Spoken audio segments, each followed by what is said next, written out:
Pada kesempatan ini 1000 kisah akan menyampaikan kisah yang menarik, yaitu asal-usul Ratu Balqis.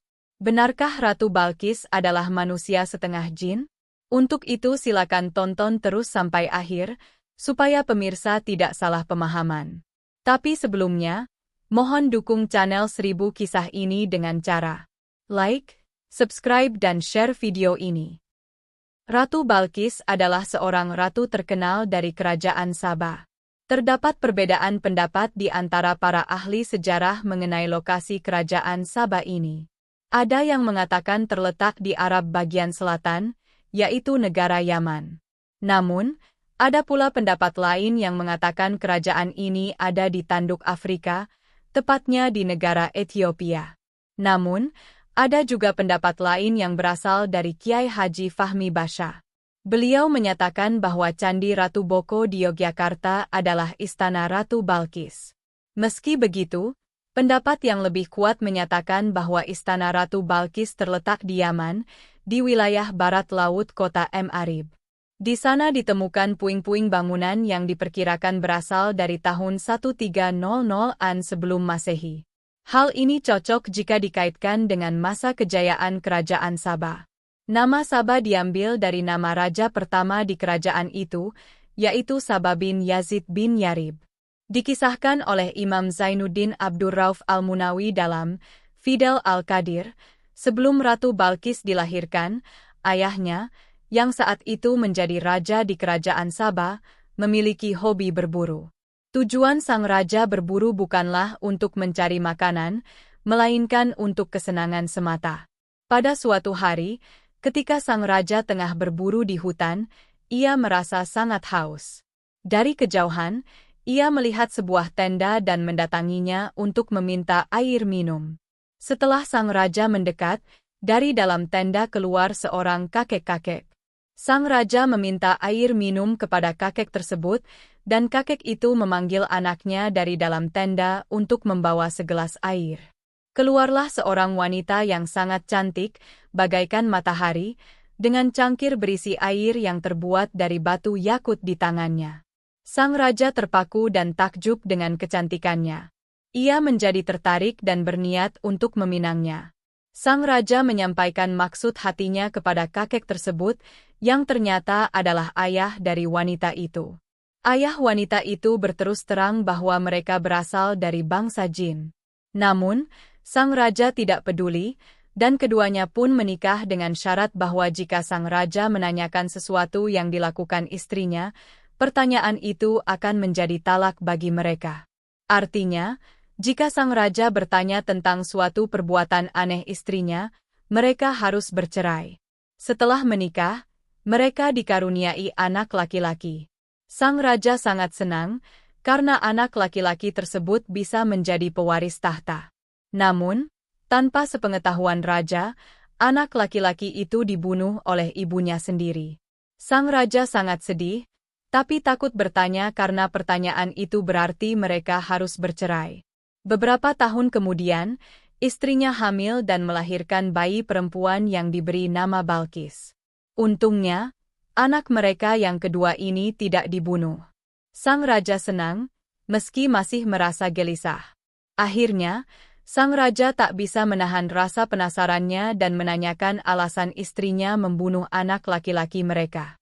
Istrinya menjadi sedih karena sesuai dengan perjanjian, pertanyaan itu berarti talak. Istrinya berkata bahwa ia membunuh anak laki-laki itu untuk membela sang raja, karena ayahnya, ayah dari istrinya, telah mencuri berita dari langit dan mendengar bahwa anak itu akan membunuh sang raja.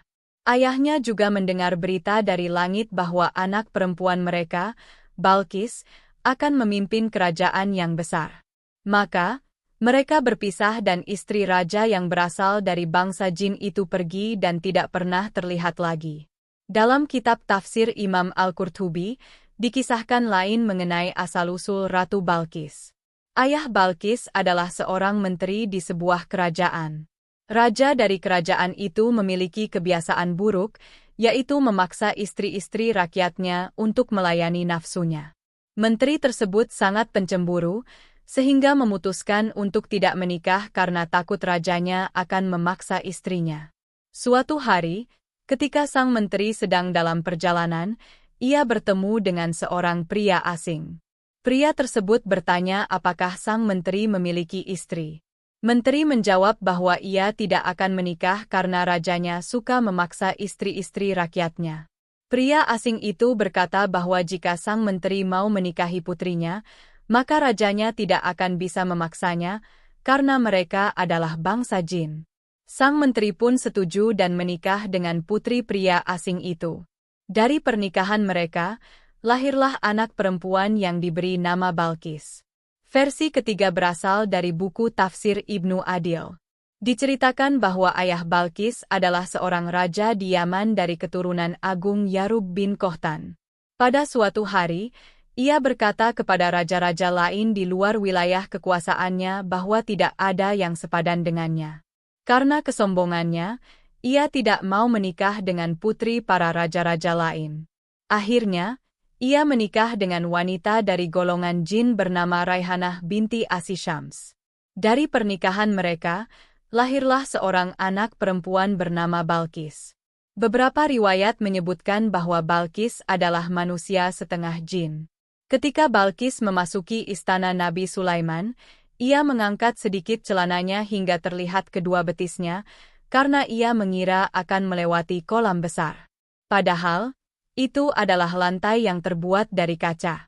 Seorang ulama mengatakan bahwa ketika Balkis mengangkat celananya, Nabi Sulaiman terkejut melihat betisnya yang ditumbuhi bulu, tidak seperti wanita manusia pada umumnya. Hal ini menandakan bahwa Balkis adalah manusia setengah jin.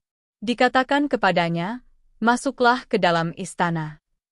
Maka ketika ia melihat lantai istana itu, dikiranya kolam air yang besar dan disingkapkannya kedua betisnya. Berkatalah Sulaiman, sesungguhnya ia adalah istana licin terbuat dari kaca.